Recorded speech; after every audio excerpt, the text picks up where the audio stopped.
All right, everybody, welcome back. If you guys have questions, please either put them in the chat or over on the forum on the lesson page for this topic, which doesn't get a lot of use, but that's okay. So today, I think probably what I'll do largely is just take questions. I'd like to focus on the lesson content. We will. Obviously there's been a lot of discussion on the forum about the quiz yesterday, and some people are still taking it. That's fine. And I'm happy to discuss those type of issues on the forum. This isn't really the right venue for it. So if you have questions about today's material, that's what we could focus on for our time together today.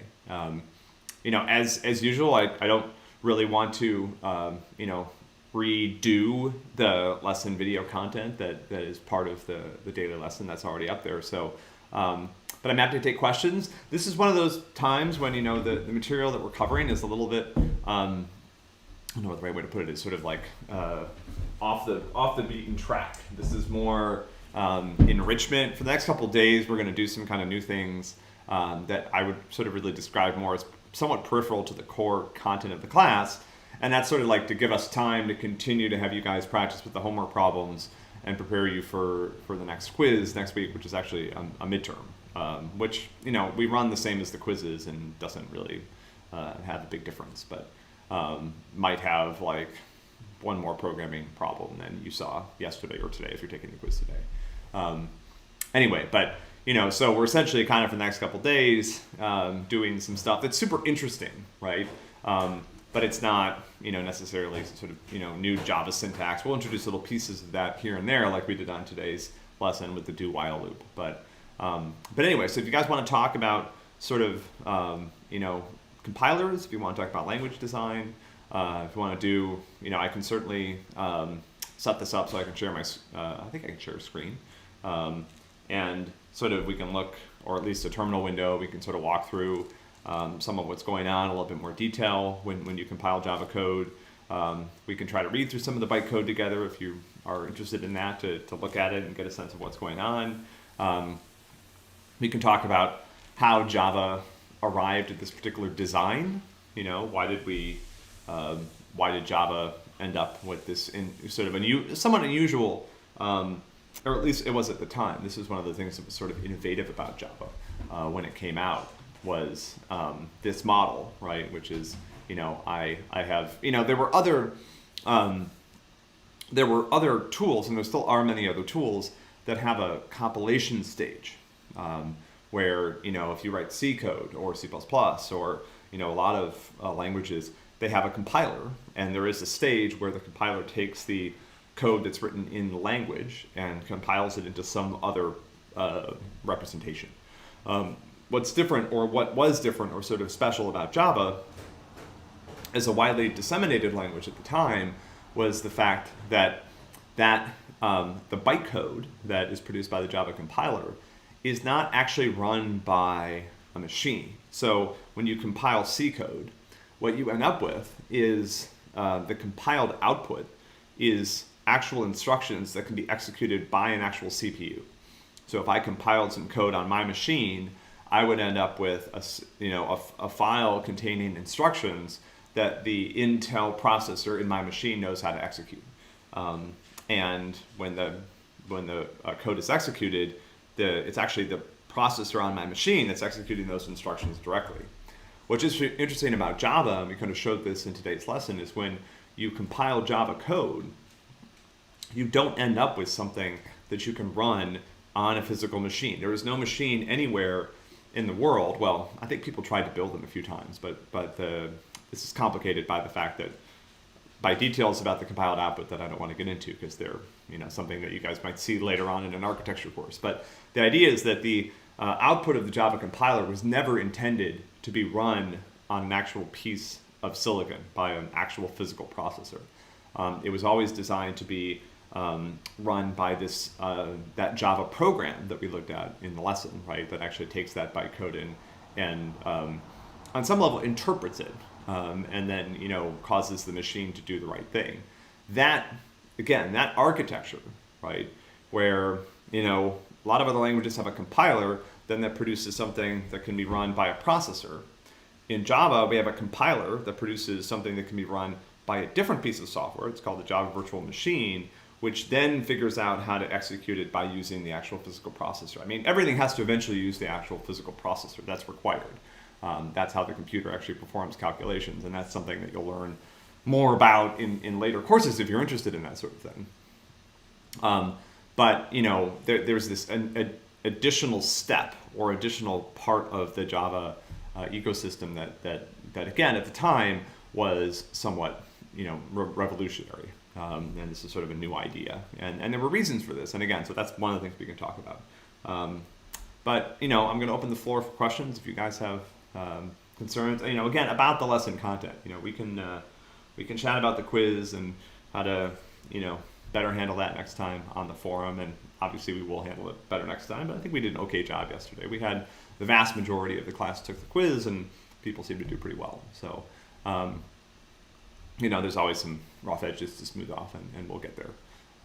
But yeah, questions about today's lesson content, things you want to know, and we can certainly, try to go into some more technical detail. There's definitely some tools and some interesting things. We're kind of working with Java bytecode, and we could actually, if you guys want to try to compile some slightly more complex programs and try to understand the actual output that's produced. It's just not an area of expertise for me, but it's an area of some familiarity, right? So I think that we could probably squint through together and figure out what was going on. So anyway, I'm here. You guys have questions? Speak up. I'm eating an orange.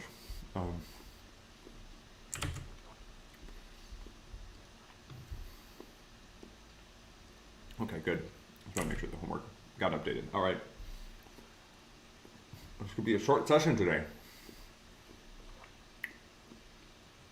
It's okay with me.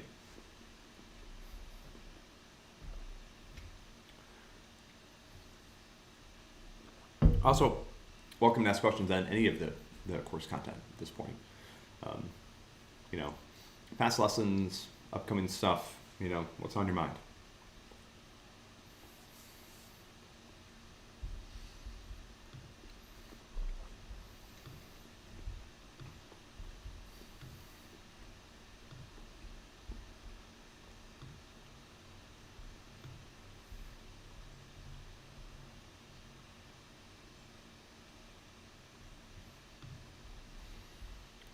Thanks.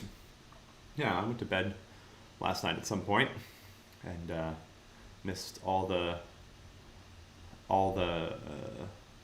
fun, I guess, about sort of. We'll get today's quizzes rescheduled, but yeah, I was laughing about this with my wife because I said,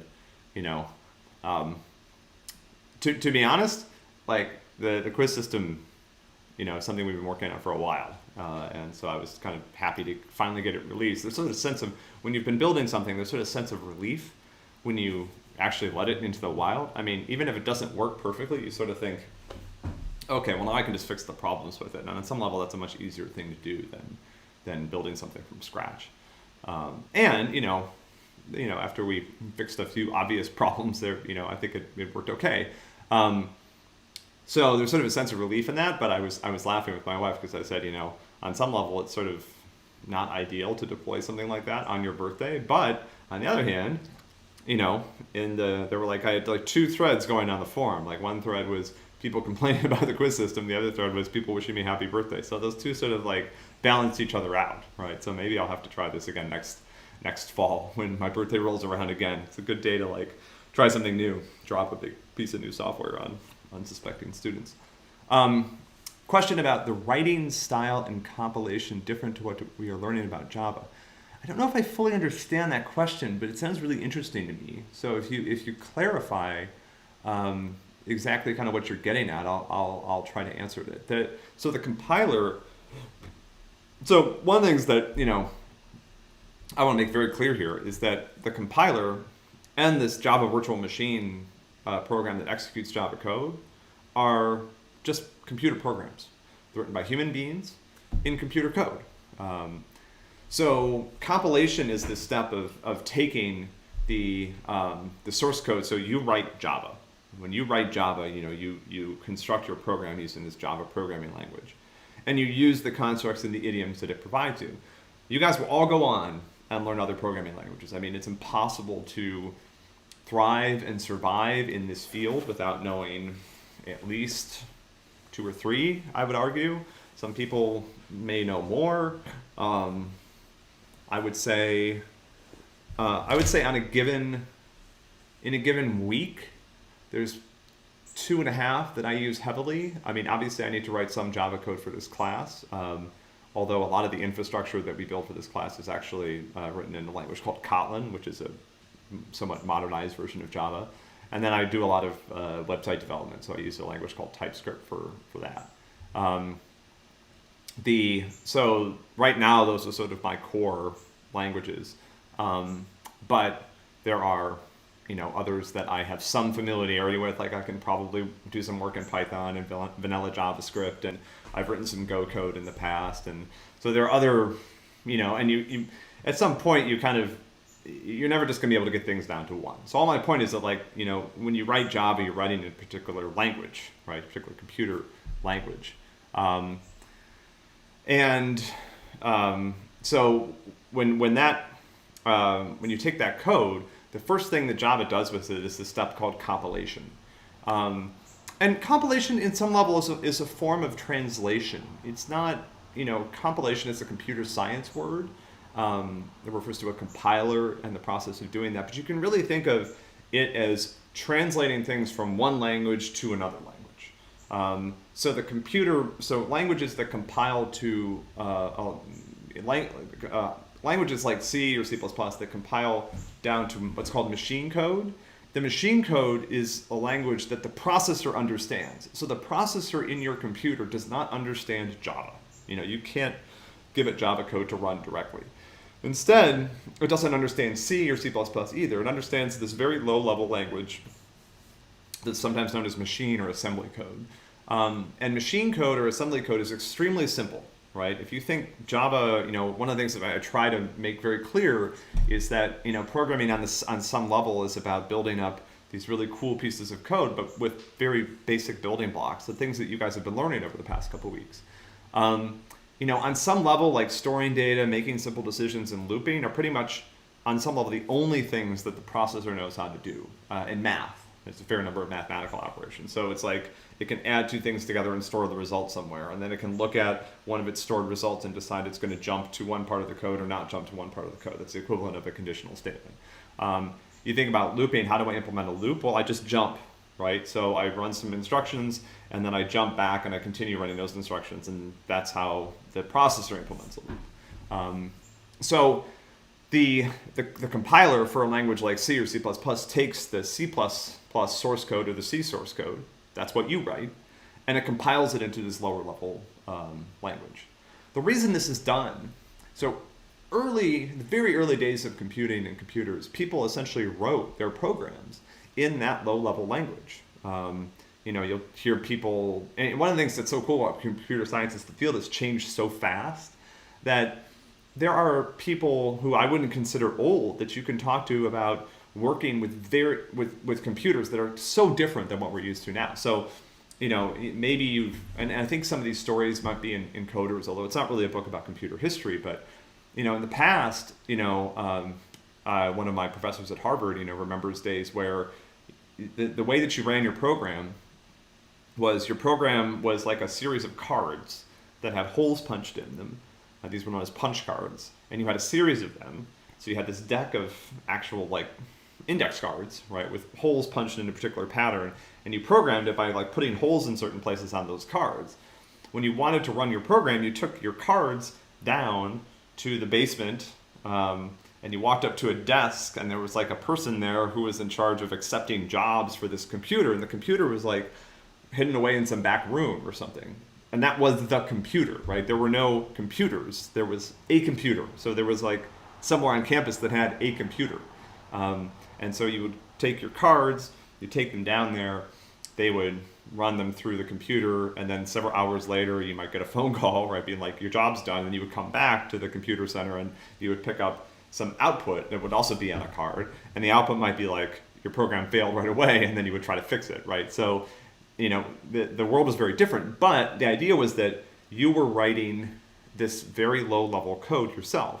And there's still people that will make jokes about, you're not a real true computer scientist if you can't write assembly code or you can't write machine code. And I think that's stupid, right? We still have some courses that will force you to write machine code. And when you get to those courses, you can remember this conversation and be like, yeah, this is really awful. I never want to do this again. So at some point what happened, right, and actually there's a famous computer scientist named Grace Hopper who was involved in the development of some of the earliest compilers, was that people started to say, hey, it's really hard writing these programs using these very low-level instructions. What if we could give people higher-level languages that they could express their ideas in? And then we could figure out a way to take the code written in those higher-level languages and translate it or compile it down into the code that the computer understands internally. And so that's what a compiler is. So you write this code that's text that uses language idioms, for, while, if, else, and these are English words, right? But they're, this is text. And then there's this program that takes your text and translates it or compiles it into this lower level language that's in Java known as bytecode, in C or C++ or Rust is machine code. And then there's something else that takes that simpler representation and actually executes it. And what this allows you to do is it allows, this is one of the first things in computer science that was really done to allow programmers to be more powerful, right? If you had, if I had to write, some of the stuff that we do for the website in assembly code, it would take thousands of years, right? It's way too complicated. But by building up these higher level languages that are easier for humans to write and to think about, then you have a computer program that does the dirty, ugly work of taking that and translating it into a much simpler set of rules or set of instructions. You can actually make programmers much more productive. And this is something that continues to happen, right? And so one of the things that you see in newer language design is that people are building more and more sophisticated compilers. So lots of languages now have some equivalent of a compiler. So it's not like people, we went from having no compilers to having compilers, and that was a huge leap. Now we're going from having somewhat basic compilers to having really powerful compilers that can really help you write better code and can also take your code and transform it in ways that are really effective. So that's compilation, right? And again, why don't I see if I can pull this up here? I'll do a demo. This is basically the same demo I did in the lesson. I'll remove. I've got to share the screen with you. Hold on. Here we go. And then I've got to set this up properly. There it is. Okay. I'm over there now. Okay, I was like, where'd I go? Yeah, so here's an example. I've got code in, and I don't expect you guys to understand. Let me make this as big as I can here. What these tools are that I'm using, because these are tools that we haven't introduced you with. But if you see what's on my screen, you'll see some things here that you recognize as Java code, and I'll just write our kind of canonical hello world program. So this is Java code. This is similar to what you've been writing in the playground. There's some new things here that we haven't shown you yet, but by a week or two from now, you'll have seen all this stuff, and this whole example will make sense to you. But for now, again, pick out the parts that do look familiar, that do make sense. So I have something here that looks like a method declaration. I don't understand what's going on over here, these public static. That doesn't make any sense to me. Nobody's taught me that yet, but I do know what void is. That means the function doesn't return a value. I see a function declaration here. This is the name of the function. It's called main. I see it takes an array of strings as an argument, so this is familiar to me. This is a string type, and the brackets here mean this is an array of strings. And then I see my familiar system.out.println. And so I've got my source code. This is known as source code. That's what you write. So programmers write. Again, very few people, hopefully not very many, ever actually write direct machine code. We have a compiler to create that for us, and so let's use that compiler. So I have a file here called example.java that contains my Java source code. That's what's stored in this file. And if I run the Java compiler, hold on, let me make sure I have the right compiler set up here. Yeah, good. If I run the Java compiler on this, So what I've just done is I've run a program called Java-C. That's the Java compiler. When I run that program, what you'll see is now there are two files in here. So before I had this file called example.java that contained my Java source code. Now I have a file called example.class. Now, looking at what's in example.class is a little bit tricky because what's in there is actually not text. It's not designed for humans to read. It's designed for Java itself to read. And so if I just tried to open this file and show you the content, it's not going to make any sense, right? Because that's not text. It's not set up for humans to read. I can, however, sorry, I don't know who is still getting belated birthday greetings, but let me turn off the sound. Nope, that's Wi-Fi. I don't want to turn that off. I know how to do this. Bingo. Okay. So let's, there's this other tool called Java Key that I can use to actually, tell me kind of print out what's in this file. And I think it's .c that causes it. Yeah. And so so right here, remember I was saying that there's this simpler, lower level language that the compiler generates. So the compiler takes my source code and it outputs, in this case, this is called bytecode. And if I was using C or some other languages, this would actually be machine code. So this is a bytecode instruction called aload_0. Then here's another bytecode instruction called invoke special that takes an argument. And then return. Now return is familiar to us. We kind of know what this does, right? So this is a case where there's a bytecode instruction that environment's full of noise all of a sudden. The dog is scratching, the dings are going off because people are texting me. So these are the actual bytecode instructions that are contained in this file. And again, if you knew what you were doing and you knew how to write Java bytecode, you could actually write code by just using these instructions. But we don't do things that way because code written that way very, very quickly gets very, very hard to understand and to maintain. And so we use this higher level language. And then we use compiler to generate this. So that's sort of the difference there. Is there a command line app for Java? So I think what you're probably thinking of is the Python interpreter, right? Do I even have Python installed? Yeah, there it is. So there's no real equivalent of this for Java. Newer versions of Java, I do think, have something sort of like this. But this is actually, that's a great question, right? Because the fact that, so Python is not a compiled language. Python is something called an interpreted language. So when you run Python code, there's no compiler. There's no program that creates this lower level representation. Instead, what Python does is it reads your code line by line and tries to figure out what to do. And so there are certain things that hopefully this helps explain to you about Python. So for example, your Python code can have an error. If that error is never run when the code executes, you'll never know about it. In Java, if the compiler notices that error, it won't compile the code. So it's not even going to generate that next representation. It's going to force you to fix the problem.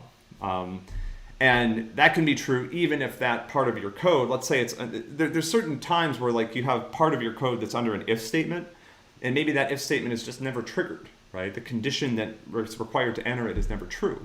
In Python, you're good, right? If there's a bug inside that conditional, you'll never know. In Java, the code won't compile if the compiler can notice the bug. So the compiler will say there's a problem here. The compiler doesn't care if the code is never going to get into that part. It'll just stop right there. But there's no real, so this is sometimes is known as a REPL, which stands for read, evaluate, print loop. Because I can run Python and I can do things like I0, print I, I can run my code one line at a time, and I can use that to experiment with stuff. Again, there's no real equivalent for this in Java. That's one of the reasons why we built the playground environment that you guys use on the website. Yeah, great question. Explain what bytecode is. Yeah, I'm gonna take just my usual sort of halfway through break. I will be back in just a second.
All right, I'm back. So the question was bytecode. Yeah, so questions about like course administration, great place to ask those is on the forum. Bytecode. Oh, the MP. So the MP, we'll get started on that soon enough. We'll get there. This semester, we're not rushing into it the same way we did in the past, but we will have it in probably a few weeks from now. You'll start to see parts of that be posted. What is bytecode? Great question. Let me get back to my Chrome environment. So bytecode is really what the program. So there's two parts of this process in Java. There's the process of compiling your code. So you take source code and you generate bytecode. Bytecode is actually what gets executed. So Java doesn't execute source code directly. You can't give source code to Java and expect it to run it on its own. You have to compile it first. When you guys work on our online playground, what happens is that we compile your code first and then we run it. We just do the things back to back quickly, and so you don't notice a distinction between the two steps. And frequently when you use an IDE and stuff like that, it's the same thing. Like if you're using IntelliJ and you click the run button or whatever, it basically performs these two steps sort of side by side. It'll compile the code and then execute it if that's how you set things up to work. The byte, what is bytecode? Bytecode is a different, you can think of bytecode as a different computer language, but it's a language that's not designed for people to write directly. It's a language that's designed as the output of the Java compiler. And so let's look up, and we'll find like an instruction set of, let's see here. So here, and then there's some nice examples here. And actually, we could compile this ourselves too. So here's just an example of Java. Actually, you guys can see this. Yeah, so here's an example of Java bytecode. This is a program written in Java bytecode. And you'll see that this looks very, very, very different than Java source code. So here's the example source code. There's a few things in this example that we haven't talked about yet. That's okay, but this is really just a nested loop. You see a print statement. Terrible formatting. Checkstyle would not be happy with this. And there's some missing brace here too. So anyway, some things to quibble about with the example, but this is the output, right? So this, when you run Java C, and like I said, if you guys want, we can actually, we could do an example like this at the terminal. You get something out that looks something like this. These things on the left are basically kind of just locations within the program. They're not the instructions. What's on here on the right are the instructions. And you can see, again, this looks very, very different than the types of programs that we've been able to write in Java. There's not really like human-oriented syntax here. Like what is I const 2? I like this. So this is interesting, right? I inc. What is this doing? It looks like it might be incrementing something by 1, right? I inc. And then there's a couple of arguments over here. But these are, I'm not trying to claim that these are mysterious. These are not mysterious. You can look up what all these instructions means, right? And maybe we can do that. So let's look at, goto, if you've used languages like BASIC, should be familiar to. This is what's called a jump. So goto will jump to another part of the program. And here what you can see is there's an address to go to. So this line will go to line 38, which seems to be doing some type of other increment. Let's try to look up what one of these is. So this says iload. There's usually, I think there's a list here. Here we go. This is the full list. So I'll open that over here and then we can. Yeah, so all of these instructions are documented in this table. So let's look at iload 1. So what this does is it loads an int value from local variable 1. One of the things that's interesting about this, if we look at this table, is, go all the way to the top, you see this opcode in hex, opcode in binary. These are numbers. Hex is one number system that people use when they work with computers.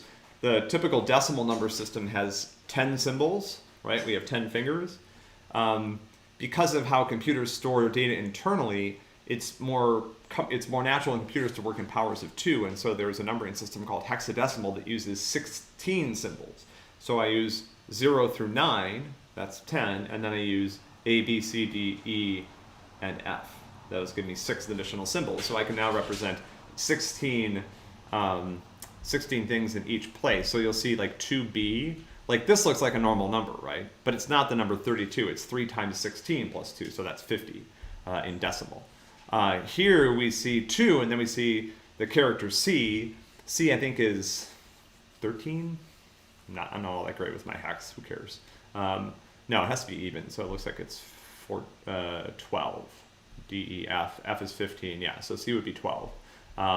2 times 16 is 32 plus 12, so this is the number 44 in decimal. So why is there a number here? Well, remember how we talked about the fact that computers represent everything as a number? That includes the programs that they run. So before you can run code on a computer, you have to tell the computer, this is the code I want to run, and the only thing that computers can store in their memory, or the only way that we represent things in a computer is by digitizing it somehow. So we have to convert it to a number. And so remember that ASCII character table that we looked at, where there was this convention that someone had set up that basically means this number means this character? Bytecode's no different. So the people that designed the Java language, it was up to them to do this, and they got to pick the numbers for this. I don't know how they did it, doesn't matter. But the idea is that, if you want the Java virtual machine, let's look up something that we're familiar with, like return. So if you want it to, there's different types of returns. Check that out. So here's a void return. Yeah, that's pretty cool. So this is a void return. If you want it to actually execute that as part of a Java, compiled Java program, you use the number B1, right? And again, you could convert this to decimal. I'm not going to try to do it on the fly. But if you write that number down, and as the program is executing, the Java reads that number, what it's going to do is return from that method. And this is a void return. So all the Java bytecode instructions are documented in this table. And like I said, you can, what I was saying before is that these are much simpler. These are like storing, so, it looks like I have 4 local variables, storing a double, loading a double, I think there are different ones for all of the primitive types here, so floats, doubles, ints, or if there are cars in here. I think probably not, because I think internally it represents cars as ints. But you see different instructions for working with various types of data that we've seen, the primitive types. And so every Java program, no matter how complex, gets compiled down to this very, very simple set of instructions. So for example, every Android app that you run on your phone, if you have an Android phone, that's Java code. It uses the same set of instructions. So internally, if you could get all the way into the computer's memory and find the app that you're running and actually look at the code and how it's represented, what you would see is a series of numbers, as you always do, because that's the only thing computers know how to understand. But those numbers would correspond to these different instructions that are part of the Java bytecode specification. Hopefully that answers that question. So that's a great question. And this is not, again, we will not expect you to work in bytecode. I don't cover computer hardware in really any meaningful way in this course, because I just don't think it's the right topic, right? I mean, we're learning about computer science. We want to train you how to think computationally and to be able to express those computational thoughts in ways that a computer can interpret. Doing that does not require understanding bytecode. In fact, it's very uncommon for anybody to have to understand bytecode these days who works with Java. So if you want to program, if you want to build cool stuff, you want to solve important problems and change the world, like knowing bytecode is probably not going to help you. And so, it's not a focus of this class. But it's cool, and I think one of the things that as a computer scientist, you should look forward to enjoying about this field is the fact that everything makes sense. And you can understand it all. Like if you want to know exactly how all this works, it's all software, it's all computer code, it all makes sense. There's a lot of it. And the complexity comes from just the fact that there's so much going on. Like when you launch an app on your phone, there's just so many different things that are taking place. But if you zoom in and you just sort of piece it out step by step, it's a pretty simple set of things that are happening. And it's all, like I said, it's all intelligible. It's all understandable. It's all just numbers being interpreted various ways, computer code running, doing very, very simple operations. And what's kind of magical about computers is when you do those fast enough, then, you get stuff that's really pretty cool. So anyway, so this, what is bytecode? I think there was another good question back in the chat. Let me pop back in there. What are the, okay, so different language trade-offs. Yeah, I'll always talk about language trade-offs. We have a few minutes left. It's a good question for the forum, though. So, talking about the differences between languages is really, it's a very complex, multivariate conversation. Because a lot of it depends on what you're trying to do. Different languages have created different communities that are working on different things. And that's good because there's a lot of problems that we need to solve with computers. And so, so for example, so I'm not a fan of Python. I'll just admit that up front, just so you can interpret the things that I say. And I'm not going to bash the language. I don't enjoy working in Python. Let's put it that way. When I write Python code, I don't really feel that great about it. And I think that has something to do with certain features of the language. But you know what? I'm one person. I have one opinion. That said, if I was doing serious data science, I'd probably just have to get used to it because that's an area where Python really shines. Now, that's not really about Python. It's about the Python community and the type of uses that have sprung up for Python. So for example, I think something that happened to Python that really changed the trajectory of the language is that scientists started using it as a programming language to do data analysis and to work with stuff.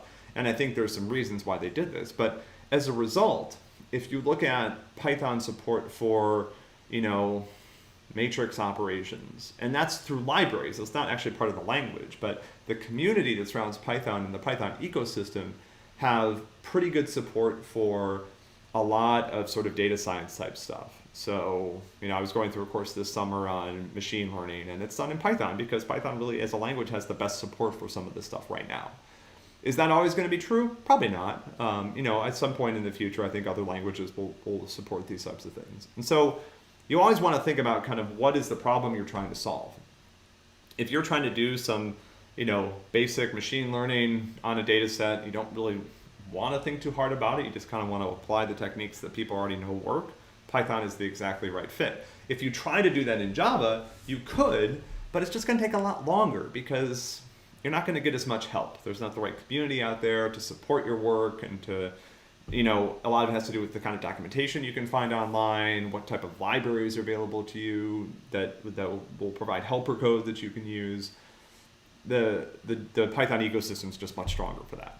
Now let's look at an example of this for Java. So one of the things that really changed Java was when Google chose it as the platform for Android development.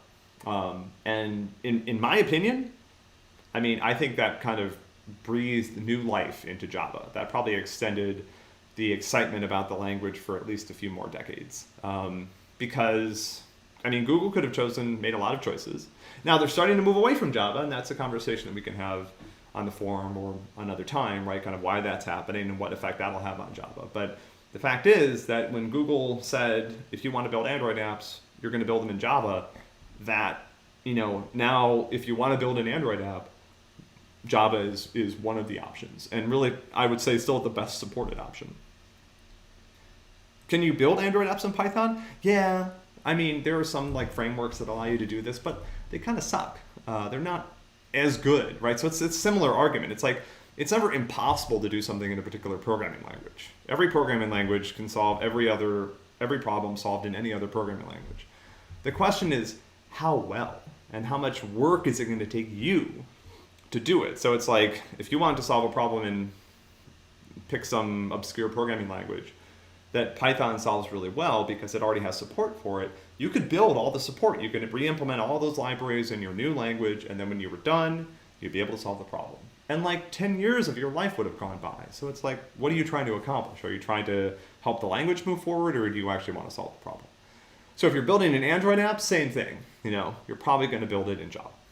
You're definitely probably not going to build it in Python because there's just not great support for that. So in many ways, languages, I think, over time become marked by their domain, right? Not about kind of the specific language features. And so if you want to work on a particular type of problem, you end up learning a language because it's the right tool for that problem. From a language perspective, I would say the biggest difference between Java and Python is types. So Java is a strictly typed language, meaning that you have to tell Java the types of data that you're working with, and Java enforces those types. So if I create a variable, I have to tell Java what kind of variable that is. I can't change that later. I can't suddenly decide, oh, well, this variable should really store a string when I declared it to store an int. A lot of good reasons for this. Python, it's like whatever, take off the. Now, what's interesting, of course, is that none of these decisions are ever really fully. They're always very fluid.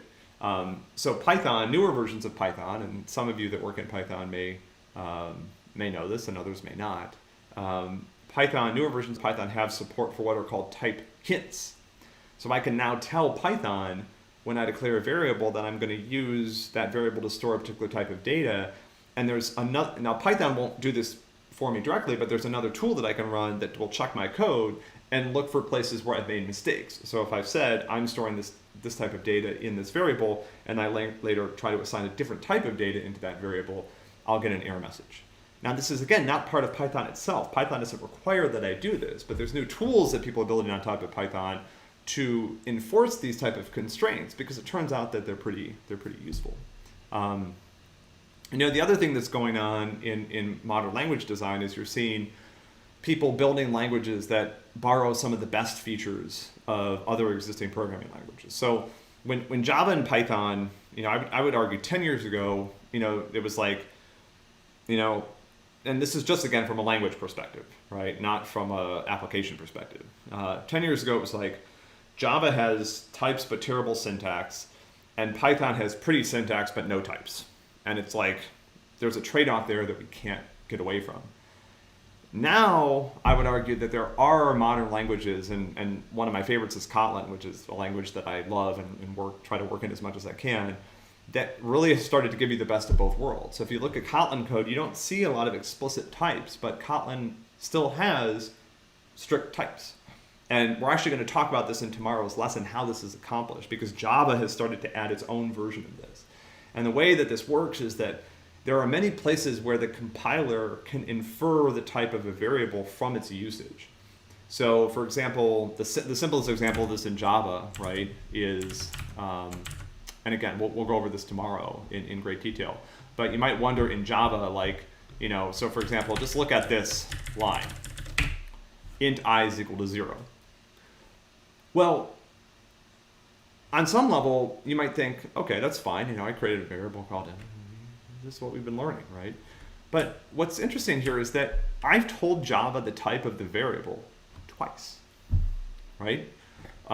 This is once in the declaration. So you might be wondering, where's the other time? Over here. Okay, so on some level, this line of code contains two statements by me, the programmer, that this variable is going to store an int. The first statement is the one that I have to put over on the left. The second one is the initial value that I assigned to it. And so what we'll look at tomorrow, and this is actually already a part of Java, I'll give you a sneak peek of tomorrow's lesson, is I can actually do this. And let's look at how this works. Does this work? sorry, it's called var. So it works, okay? So you might be wondering, maybe var is just a new type like int. Nope. Var is a special new keyword in Java that activates what's called type inference. So when I use this to declare a variable, what I'm doing is I'm telling Java, you figure out the type. And in many cases, the compiler can figure out the type, particularly when I do an initial assignment. Now, this doesn't always work, right? So let's look at a case where it doesn't work. And this case should work, but it doesn't. Okay, so again, type inference in Java is not very powerful yet, which is one of the problems. There are other languages where it's much more powerful. So here, the problem is that I've declared a variable of type of this inferred type, but because I don't assign it immediately, the Java compiler gives up and decides that it doesn't know what the type is. Now you might argue, hey, compiler, look here on line 2, I just assigned a value to it, and the value is a string, so like figure it out, but you know, the type inference in the Java compiler is not very good. But you can do this. This has been a part of Java, I think, now since Java 11, which was maybe a year or two ago. So this is not a new feature, and we are going to teach it to you tomorrow. And it's something that you can use in your programs. It works. You know, it's an official part of the language. Like I said, it's not that powerful, which is one of the reasons why I haven't really like jumped on the opportunity. This is the first time we're going to teach it this early in the class, but I haven't, you know, as much as I'm excited by new language design, and I am very excited by new language design, I'm not blown away by this feature in Java yet, because it just doesn't work enough. And it works only in very specific cases. But you can't do it. So anyway, getting back to my point about Python, you know, so in Python, this is what you can do, right? You just say I is equal to 0. And now in Java, and it turns out in similar languages like Kotlin, I have like one additional keyword that I need to add. Maybe that's not so bad, right? Maybe the syntax, and actually the places where Java really gets in trouble with syntax, we'll get to a little later. You know, because there are certain like examples of Java syntax that you look at and it's like your eyes are bleeding. Like, why is this happening to me? This is terrible. And newer variants of Java have started to address this through some just basically by making the compiler smarter, right? So the compiler can help you more. That's pretty useful. So anyway, so I think that the boundaries between some of these are starting to blur, and as people come up with newer and design newer languages, they're starting to. So I think of again a language like Kotlin, which I'm a huge fan of, as having the clarity and the cleanliness that people associate with Python, but the safety that you get from Java and any sort of strongly typed language, right? Because the compiler always knows exactly what type of data it's working with at any given point, and so it can use that information to do useful things. So again, the future is, oh yeah, of course it is, right? That's the whole point. Is that confusing? I don't know, not really. As the programmer, usually it's a good question, right? I mean, I guess, in all the work I do in Kotlin, like I'm never confused about the type of a variable. I always feel like I have to tell usually the variable type is a kind of a attached, at least for me, with what I'm doing with it. Like the variable exists to do something. So if it's a counter, I know it's going to store an int, right? If it's a string, if it's like a message I'm about to display, I know it's going to store a string. So usually like the type is more closely attached to the semantics within the program. I always feel like in Java, I have to tell the compiler the type. That's not there for me. That's there for the compiler. So the fact that the compiler can now sort of figure it out on its own in certain situations is pretty useful. People point out Swift for iOS development. So actually, that's part of this interesting shift that's going on right now on both mobile platforms. So and it's interesting how this is mirrored between Android and iOS. So when iOS originally came out, they required programmers to use this pretty god-awful old language called Objective-C. And it was funny too, because Objective-C was a language that like nobody had heard of. It was out there, it was a real language, but when iOS picked it for app development, when Apple picked it for iOS app development, it was like boom, interest in Objective-C like skyrocketed overnight, because all these Apple developers that want to make money and want to build cool stuff are like, oh, now I got to learn Objective-C. Now, maybe a decade in, Apple has started to move away from that onto a new language that they've I think they developed it in-house. I think they created Swift. And Swift, in many ways, is designed to try to improve the developer experience for iOS developers, right? I mean, they got tired of writing this old crufty language called Objective-C, which I would argue, like Java, has pretty terrible syntax. And so iOS was like, okay, we're going to make your lives better, and we're going to introduce this new language. And I suspect if you're a big iOS app developer, you're probably like thrilled about this, because Swift, as far as I can tell, seems like it is a much nicer language than Objective-C, even though I'm sure it has its own problems. Now, at the same time, we're seeing a similar shift, I would argue, in the Android ecosystem. So Android came out, picked an old, venerable language, Java, for app development.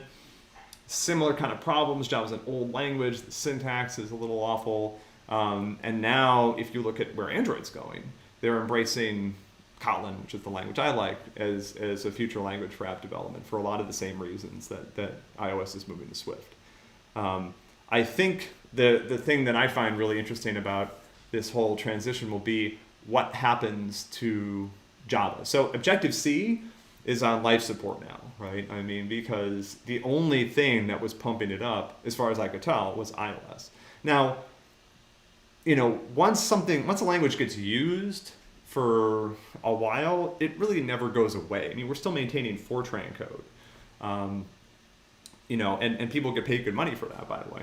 I don't know if you guys remember when the pandemic got started, there were these articles where they were like, these government agencies are suddenly desperately trying to hire Fortran programmers because some of these old systems for like filing for unemployment benefits, for example, were actually still running on Fortran, and they were like getting hammered by new applicants, and they were needed to be fixed and improved. And, it was like, we haven't taught this language to students for decades, and for good reasons. But it's like, now if you happen to learn Fortran, like, you can get a, pretty decent job, and actually doing something really important too. So Objective-C isn't going away, because there's still a lot of iOS app code that I'm sure is written in Objective-C and might never be rewritten. Rewriting an entire app in a new language is a huge project. But my suspicion is that new interests, like new iOS apps, if you were starting an iOS app today, there's no reason to use Objective-C. And so, a language that had been largely supported kind of entirely by this very one.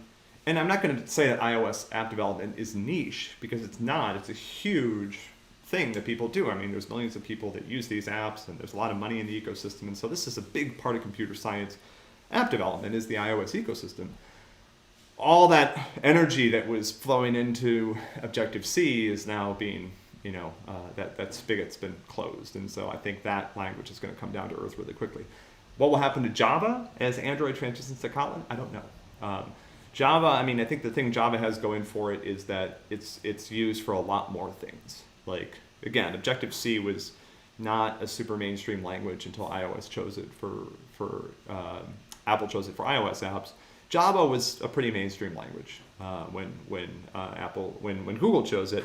And so I think even if people stop writing Android apps in Java, which I suspect they will eventually, it'll still have a lot of pickup in a lot of other places. So anyway, it's always fun to talk about the trade-offs between different programming languages. But at the end of the day, look, a language that is getting useful work done in the world, a language that people use to solve problems and to make the world a better place, is fundamentally a good programming language. It doesn't matter what I think about it or what you think about it. Who cares, right? People use Python to solve real-world problems, and there's Python code out there that makes a big difference in people's lives. And so the fact that I don't like it doesn't matter, right? I get to make my own choices about how I do things. So if I start a project, I probably won't use it if I can avoid it. But, a programming language that does good things in the world is a good programming language. And past that point, we're just having fun arguments about syntax and, program, design evolution, and why does it do one thing one way or another thing another way. And, every language has people that are passionate about it and really enjoy it and use it to solve problems, and that alone makes it good. So anyway, always a fun conversation, but, just never take this too seriously, right? Keep in mind that there's people out there that love these languages and use them to do cool things, and you can respect that even if you would never touch that language with a 10-foot pole. So All right. I think that's enough for today. Thanks for joining us. That was a fun conversation. Tomorrow we're going to talk about type inference. So we'll spend a day doing a little bit of just kind of a brief look at this particular feature of Java, a little bit about the history of Java, and kind of probably weave in a little bit of kind of the recent evolution of the language and kind of what's driving that. And then that one kind of new piece of syntax working with type inference, which is something that you should probably know how to do. So I'll see you then.